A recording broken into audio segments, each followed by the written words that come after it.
guys, it's Kirsten and Cal. Hi.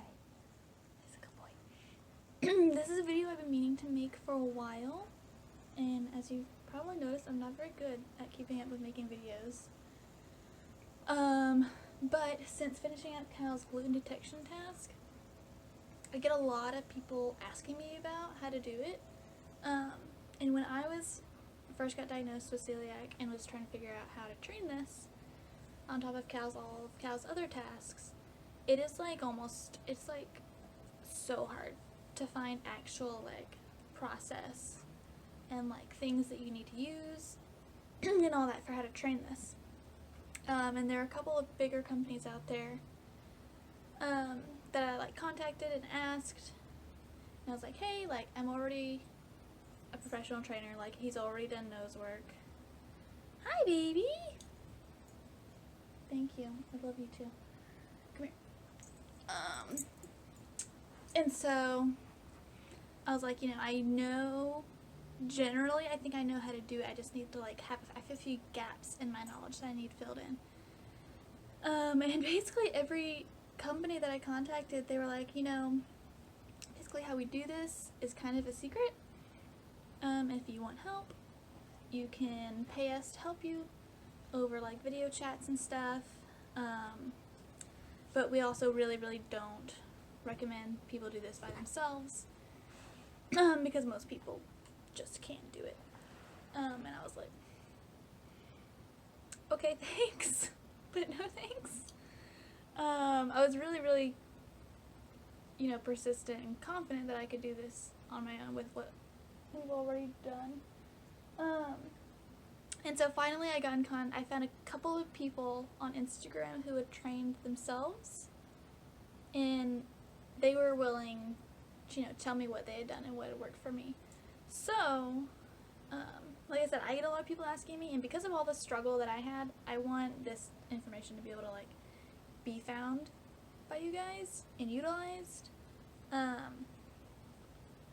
Because there is a lot of people out there that I'm I do believe if you are motivated enough, you could figure out how to do this, and you really can't afford to pay somebody hundreds or thousands of dollars to help you with this one task, and so if y'all are like me, I want you to be able to succeed and find these things and not be like, oh man, I just can't even train this unless I can pay this person, even though I only need this much more knowledge to fill in gaps. So yeah, I'm going to go through the whole process of our journey and what we did and what we used to get him fully trained on that, and words. Because yeah, I really want to answer everybody's questions, but I don't usually have the mental energy to go through the whole process for everybody, even though I want to, so we have this instead. But disclaimer, if you're going to use this method, use it at your own risk, basically. It may not, you may not be able to get it perfect, or your dog may not be perfect all the time, and your dog may mess up, and you may get glutenized, or, whatever your allergy is that it could apply to this kind of type of training. So yeah, that's disclaimer, that's possible. You train at your own risk, and it's probably going to be a long video, so just be prepared for that. So, first off, what we used.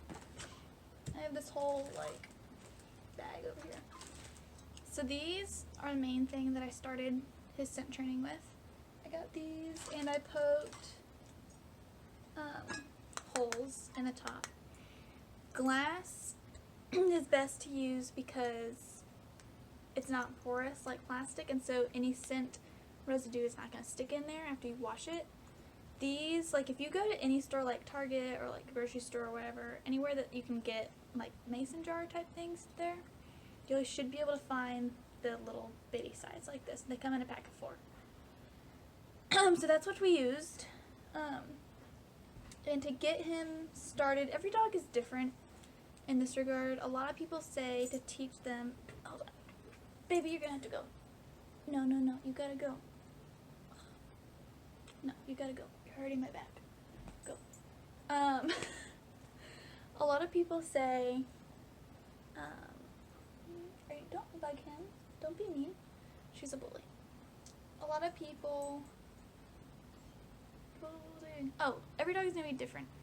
So, a lot of people will train like a check command first to get the dog to sniff the object. Baby, can you like not? Thank you. And so I started that. Told Cal to check. Oh, hi baby, thank you. Tell Cal to check, and then reward him like when he sniffed it. Eventually, when we like were having all of our struggles and ups and downs, I completely forewent that command because he sniffs things like he's so nosy. He sniffs anything I put in front of him, so I didn't really need it, and it was just confusing him. Oh, hi baby. I know you're so cute. It was just confusing him because he was trying to jump ahead of me, and he's trying to connect check to the end result that I would want, not just the sniffing, but like the actual full. Excuse you. The full command. So that was obviously not working. Can you not? Shepherds. So, but a lot of people like training that way. That's just up to you and your dog and what works for you. Why are you yelling at me? Huh? He hasn't exercised yet today. We just got up. So yeah, that's going to be like your step 1. Step 2 is going to be training them whatever response you're going to want them to use. So Cal's, and I'll insert a clip of this, of him actually doing it. Cal's response for when he does smell gluten is to paw. And then when it's clear, he sits. And I picked those because those are relatively easy, like spatial wise. So like if we're in a tight fitting restaurant, it's pretty easy for him to do those without having to have a lot of space. I've seen dogs that like spit in circles for one of their cues, and that would be fine if you had like a smaller dog. But with a ginormous monster that's 75 pounds, that's not going to work. I always try to be pretty discreet with Cal around in public access. Thank you. He likes to hold hands. So yeah, that's going to be your step 2. And then once you have the separate cues, I also like to get those cues onto just a verbal command. I don't want to have to use any hand signals because I'm going to be using my hands to be handling my samples and things, and so I don't want that to be necessary. And so if I want him to paw, if I just say paw, I want him just to do it, And so then this part is very similar if you've done any medical alert stuff. Actually, backtrack. What I use for gluten training, because that was a big thing that I couldn't figure out anywhere. I used, I want to say, what brand is it? I'm going to look up the exact brand and I'm going to put up a picture for y'all so you can see, because I know I'm super visual. But it's a brand, it's like Red Baron or something like that. But it's a Red Barn, and it's Vital Wheat Gluten Flour, which is 70% just pure gluten. And so I get some of that flour, and I add just water to it, so you get like this big sticky gross mess. Can you both just chill? Thank you. She's fine, perfectly happy if I'm touching her. And you get like this sticky goopy mess, and then I'll pull off different sized balls. So I have like I had this one sample that was like a teeny tiny little speck of the gluten, and then I have like bigger little balls samples. I put those in here, and then when I put these in here, I actually then will put these in a Ziploc or a Tupperware, and then keep in my freezer for training, and the Tupperware and Ziploc just for extra safety. You basically treat your gluten samples as if it's like a dangerous chemical, because anything that you get anywhere is going to mess up with the training. So yeah, that part. Let me think, where am I? Yeah, so that's what you got, and I'll put a link and a picture up of what exactly kind of flour I used. And then, very similar to medical alert, you know, you get your sample, you hold it up to him, you have him smell it. When he smells it, you tell him to do the response that you want. And I started out with just imprinting the gluten before I started adding in the clear. And so, boom, boom, boom, boom, boom, ton, you know, sniff, paw, sniff, paw, sniff, paw. And eventually, you know, let him sniff it. Don't give him the cue, wait for him to figure it out, and he'll paw. And that just depends on your dog and how quickly they pick up on things like that. And then I'll add in, what I did is I actually just got a jar, a completely empty jar, so that I knew there was nothing in there, an empty, clean, new jar. And that would be my clear sample. And so sniff this one, paw, and then sniff this one, and then sit. And I actually it was weird. We had like a struggle there for a minute. I went back and forth a lot about for him to actually give me a clear reply, a clear signal, or to just stand there. Because at first it was like too much for him. He was getting confused, and he would just start guessing things, and he'd be like, I don't know, I guess I'll just sit, or I guess I'll just paw. And I'm like, bro, I can see you. You're not even smelling. And so for a while, I forewent the clear signal at all and just focused on a paw or him doing nothing when he smelled a clear. And then later down the line, when I wanted it to be more clear what he knew what he was doing, once he understood things better, then I added back the clear signal. And that's just going to be your dog. I would suggest starting out with a very distinct clear and not clear sign. But be willing to kind of change it up and figure out what works for you and your dog a lot. I did that a lot on this. This was the hardest task Cal has ever learned in his life, anything that I've ever taught a dog. And it was a lot of trial and error of just reading him and what's going on and trying to figure out what works best for him. So you work the samples like that for a long time. And then I started adding in, say I'd get like a tortilla chip. We trained a lot on tortilla chips. Cal loves tortilla chips now. And so I would take both my jars, one with gluten and one without, and I would put a piece of a tortilla chip in both of them. And then I would tell him to check again. And we would, correct him as necessary and, help him along.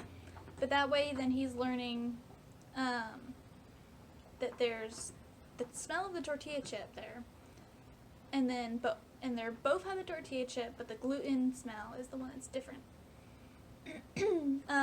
So we worked that for a while. Then we worked on to singular food items, and so I would have a jar without the gluten sample, but put like a piece of bread or like a pretzel in there, and then have like a potato chip or gluten-free whatever in my other sample, and then I'd have him check those, because going from the straight gluten sample to an actual food item that's gluten is like a pretty big jump, and so then and every time I always tell people, like, whenever you take a step forward or add a new thing or change a thing in your training, always be prepared to be kind of taking a step back, and then you're going to have to regain ground. That's okay. That's totally normal.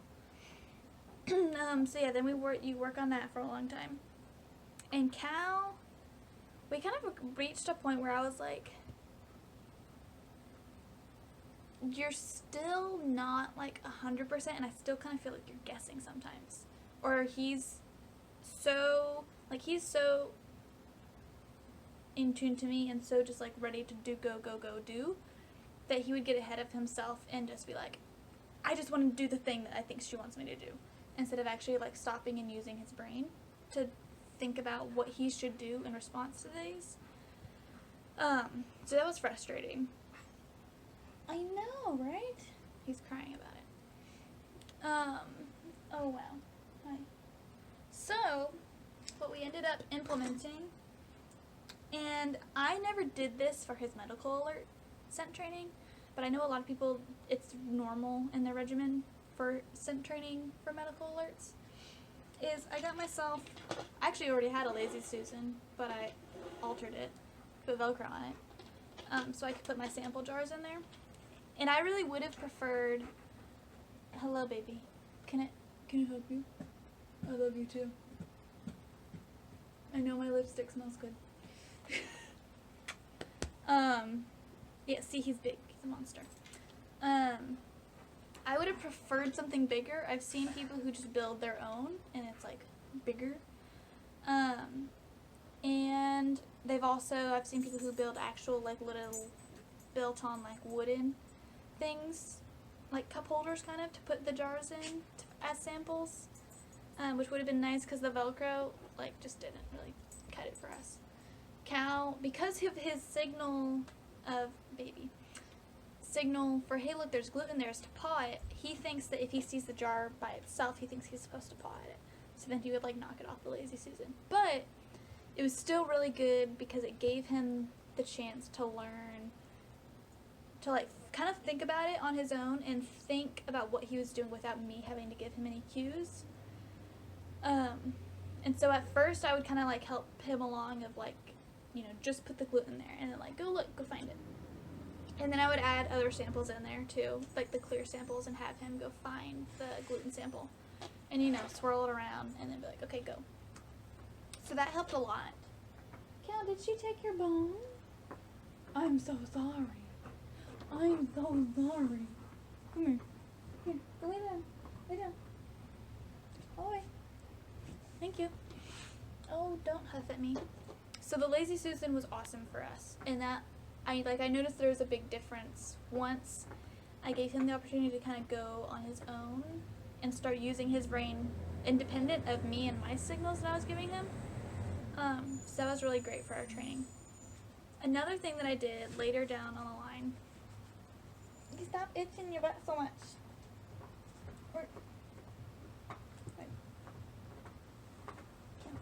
Stop. I know, gosh. Another thing that we did, like I said, that was a big step for us, so he was getting a lot better after that. We kept working, and eventually, I don't remember exactly at what point, but at one point I transferred my samples from jars to him working off of my hand. And that's what he does now, to this day, is he'll work off of what's in my hands to offer him. Because, like, when you go to a restaurant, you can't be taking, like, these little, I mean, I guess you could. I don't carry a very big purse with me. But it wasn't realistic for me to take these jars and then, like, put my food in the jars and, like, trying to do that. The garbage man is here, if you hear that. So eventually I started having him working out of my hands, which was, like, a little bit of a curveball for him, but not that hard to transfer that knowledge. But then after he was getting better at that, then I actually started on room searches, which was, I never thought I would do, realistically, but it was a lot of fun for him. And it really helped my confidence in him. And so I'd get, you know, my normal sample with the gluten in it.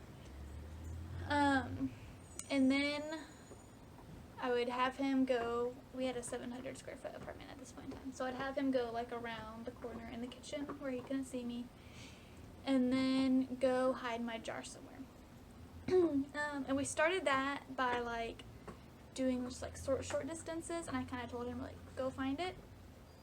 And then pretty quickly worked our way up to him just being like, oh, I know what I'm supposed to be looking for now. And he has a specific command for that, which is search, which is different than go find. Go find is, like, go find my bag, or, like, things like that. Hi, Bubby. And so he loved that. Thought it was a great game. Here, hold on 1 second. My husband's calling. I'm going to restart in a minute. Okay. We're back. Hold on. There we go. So, yeah, room searches were super great for my confidence in him, and he just, like, had a blast. So yeah, I would put it, yeah, I know, talking about you. So yeah, I would put him in the other room, and then go hide my sample, and then I would release him by telling him to go search for it. Yeah, can you go lay down, please? And then it was really cool seeing him actually go, walking around the room actually sniffing and using his nose to find it. Then he would find it and he'd paw at it for me. Hey, lay down. Thank you. And so that was super cool, and that helped my confidence in him a lot. Hey, yeah. And so, what was I thinking? Yeah, and that was pretty close to the end of our gluten training that I started doing that. But it was super great. And then eventually I would get, my clear sample and a gluten sample and hide them both out in the room so that I was sure he wasn't just finding the jar. So he would go find the clear sample and he'd sniff at it and then he'd keep going, which was really great to see. And then eventually in his training I transitioned to, holding a clear item and a gluten item. And I always had to make sure to keep one hand is always clear, one hand is always gluten, so I didn't cross-contaminate my samples basically myself. And then I would go from having actual gluten items in my hand to I've been holding something with gluten in this hand, but let's grab a gluten-free item and then check that. And he still needed to alert on that, which he still does, which is great. That was kind of the goal of even if there's not gluten in this, if this has been handled around gluten and touched in gluten or cooked on gluten, things like that, you need to be able to tell that. So it was great. Things that we had issues with. Like I said, I went back and forth a lot about having him have a verbal signal to check. Eventually we just tossed that completely. I know a lot of people who still use it. So it's just up to you and your dog troubleshooting what works best for you. We went back and forth on a clear signal or not until he got really solid. And now he has the clear signal and the gluten signal. And the reason I added back my clear signal, even though he was doing really well with having nothing as a clear signal, was because he's guesses sometimes. He tries to guess sometimes. Hey, stop. Why is your booty itchy? Huh? No, what's that?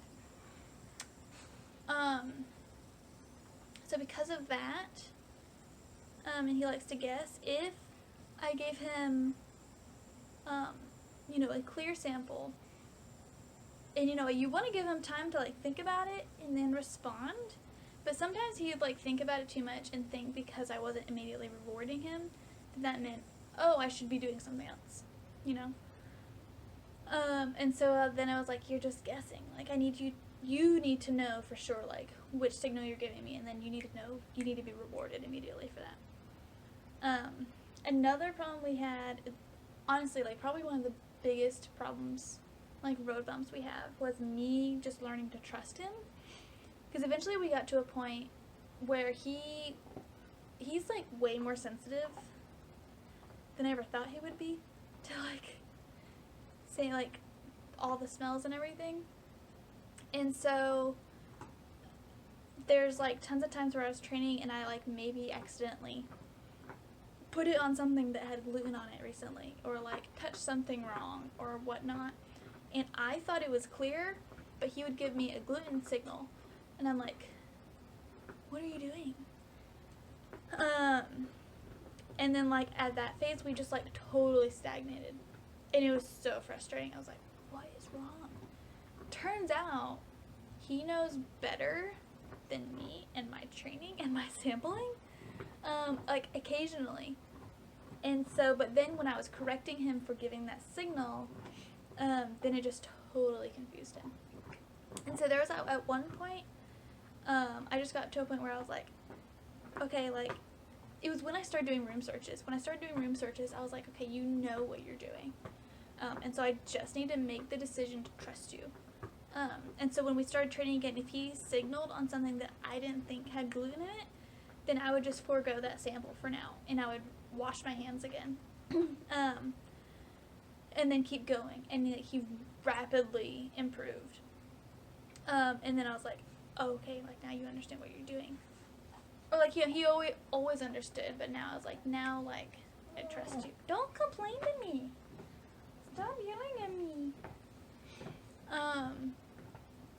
So yeah, that was a big thing, is just like getting to that step of just learning to trust him, you know. And nowadays, if he alerts on something that I don't think he should be alerting on, step one is I'll go wash my hands again. Or if there's any type of wrapping on it, anything like that, I'll take that off. And then I'll have him check it again, and if he still alerts on it, then I'm like, okay, fine. What? What are you doing? I love you. Are you little boy? So yeah, and I, like, when I go to a restaurant and I get my food, then I'll go and I'll immediately just go wash my hands really thoroughly. Instead of just risking, I've touched, can you like not? Thank you. Instead of risking having touched something weird, you know, wherever I've been around, I just don't deal with that, having to like recheck and like wash my hands and stuff. I just go ahead and go wash my hands as soon as I get my food. I'll have like one hand that I make sure I don't touch anything with between the bathroom and getting my food to check. Hey, can you not? Go lay down. Lay down somewhere. Go, lay down. Really? Cal, lay down. Thank you. Good job. So yeah, always wash my hands before I do training, like in the middle of training, when I get my food, wash my hands, because there's always a chance that I've touched something somewhere that has had gluten on it at some point. And that was like I said, that was one of the biggest struggles, was just learning to trust him and being like, okay. Another interesting thing now, even still sometimes, is if I have him check something and he'll give me a clear signal, but then if I take the exact same thing in that exact same moment and I have him check it again, sometimes he's like, I told you what it is, but then he thinks that I think he's wrong, and he's like, okay, maybe I should do something different, and so he'll switch it up. And so if I have to have him double check something for any reason, I actually have to like move to a different room, and because if he smells the same thing like twice really quickly that he thought was one thing, then he smells the same thing again, he's like, oh, maybe she wants me to do this. Because, you know, when we were training, if he got something wrong, then I'd have him smell it again, and then he'd do the other signal for me until he got it right. So if I have to have him double check something, I will switch rooms. Or have him check something in between them and go back to it. And that's just like a weird quirk for him. That's probably not every gluten detection dog. So yeah, I think that's pretty much it. It took, to give you like a reference point, it took Cal like 9 months for him to get solid on his gluten detection training. Whereas it took him, when he learned like his blood sugar alerts and his medical alerts, I would say it was like 2 months before he was like live alerting in real life.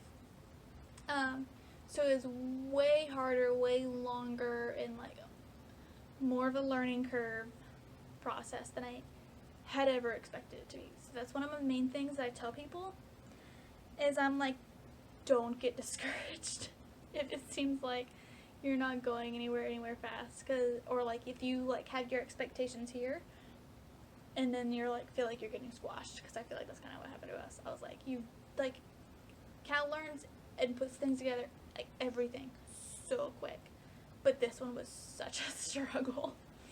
And I had like I said, I had to switch up my training techniques and like add things that I haven't used before, and it was just a huge learning curve. But we got there, and now it's great. It's totally worth it. But yeah, don't give up. And this method can really be applied to pretty much any allergens. You just have to be super aware of cross-contaminating your workplaces, and also being aware of like anything that could maybe be in, and not,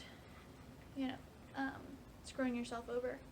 You know, if you have your dog, and things that you actually want your dog to alert to, like if you have a dairy allergy, your dog may get sensitive enough to alert on a dairy that's cooked into something, but not every people that are allergic to dairy or that are lactose intolerant have an issue with things that are cooked in something, you know? And so that you gotta like think about those kind of things, because you expect your dog to be really super sensitive, more sensitive than you expect it to be. Let me think if I'm missing anything else. But yeah, I think that's it. If you have any questions, feel free to message me, email me, talk to us on Instagram, anything like that. Yeah. Don't you start bargain. Don't you start bargain. Yeah, it's a lot easier for me to answer like specific questions than to try to go through this whole entire process for people. And so here kind of has you covered the bases. Ooh. And good luck. Hey, yeah, get out of my picture. I know, nosy butt. But yeah, and I'm gonna have like a donation link to my PayPal in the description of the video if you feel so inclined to donate anything. Like I said, most people don't need to pay like or have tens of thousands, like hundreds or thousands of dollars to pay for this kind of thing. And I know I didn't, and I just needed like small gaps filled in that was really, really hard to find. And so I wanted to kind of help fill in those gaps and explain this process to people, because it's such a new thing in the service dog world, kind of. But yeah, and so this is all I want it to be available to y'all. But if you wanted to donate anything, it would be super appreciated. And yeah, if there's anything else like you want to learn how to train, let me know. Our daily life these days is not super exciting, and so I don't do like the vlogs or anything like that. But yeah, if you want more stuff, let me know, and I'll see if I can get it out there. But yeah, until then, I hope y'all have a good day and good luck, and shoot any questions you have my way. Bye, guys. Okay, so we're going to show you Cal's sampling. So these are gluten-free potato chips. So, good job. Here, take it. And yes, he gets a potato chip for his reward. Baby, you didn't do anything. No. Come on, move. And then I'm going to take a pretzel. Yes, good job. And that's his signals. That's it, baby. That's it. And then I handled, pretzel with that hand. So we're gonna go back to the potato chip. Yes, good job. Sorry, my videoing sucks. But that's it. That's a good boy. And that's baby. Nah, you can't have that. Baby, do you want to do beg? Do it. Do better. There you go. Alright, and that's it. Y'all have a great day.